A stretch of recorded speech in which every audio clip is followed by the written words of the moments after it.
Bismillah ar-Rahman ar-Rahim. On behalf of Jordan, I thank His Excellency, President Ilham Aliyev, and the people and government of Azerbaijan for hosting this important summit.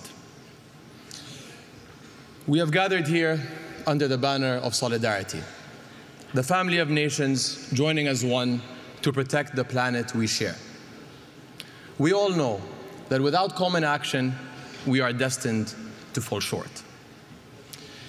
Yet, we meet at a moment when faith in our ability to stand together is broken. When global norms, including the UN Charter and the Geneva Conventions, are being flouted with impunity. When trust in the international community to stand up for its own values has collapsed. When humanitarian violations are broadcast daily for the whole world to see, yet continue to be ignored and dismissed without consequence. Saving our planet must start from the premise that all lives are worth saving. The solidarity we need depends on embracing that truth. Yet, over the past 13 months, the world has stood by as thousands of Palestinians have been killed in Gaza, the majority women and children. How can we work together for our shared future when some are deemed unworthy of one? The ongoing violence in my region undermines peace and security beyond its borders. In the end, this will benefit no one. My part of the world is already exposed to the harsh realities of climate change, to heat, to drought, to loss of biodiversity. The war is compounding environmental challenges for Gaza and beyond. A recent United Nations Environment Programme study highlighted contamination of land, water, and air. Sewage and waste management systems have been destroyed. Entire communities are now graveyards of debris. Another study found that rebuilding Gaza will result in total emissions higher than the annual emissions of more than 135 countries. An inclusive, just approach to the climate challenge requires that we address the links between climate, peace, and security.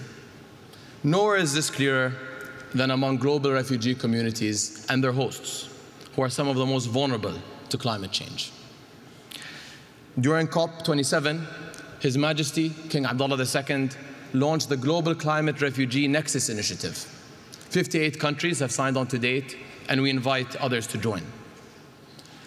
1 in every 3 people living in Jordan is a refugee, and our infrastructure is feeling the strain. We face rising demand on stressed resources and services, including water, health, and education. And while we in Jordan have made significant strides in clean energy, water conservation, and climate-smart agriculture, these efforts are not enough. We need to rally communities around climate action and secure a better future for our youth and generations to come. In my country, we are implementing climate policies while grappling with the impacts of conflict. Yet, we can't solve these twin crises alone. As our summit works towards a new collective quantified goal, we must prioritize refugee hosting countries, especially those in climate hotspots, and ensure that global climate financing mechanisms uphold accountability and transparency for all. Just as urgently, we must rebuild trust in the international community itself and acknowledge past failures. Our inability to collectively do what is right is turning us into passive observers, fully aware, yet unwilling to act. As His Majesty King Abdullah has said, no one is a bystander in the fight for life on Earth. That means fighting against climate change, fighting for peace, and fighting to alleviate human suffering together, because every life is worth fighting for. Thank you. Thank you, Your Excellency.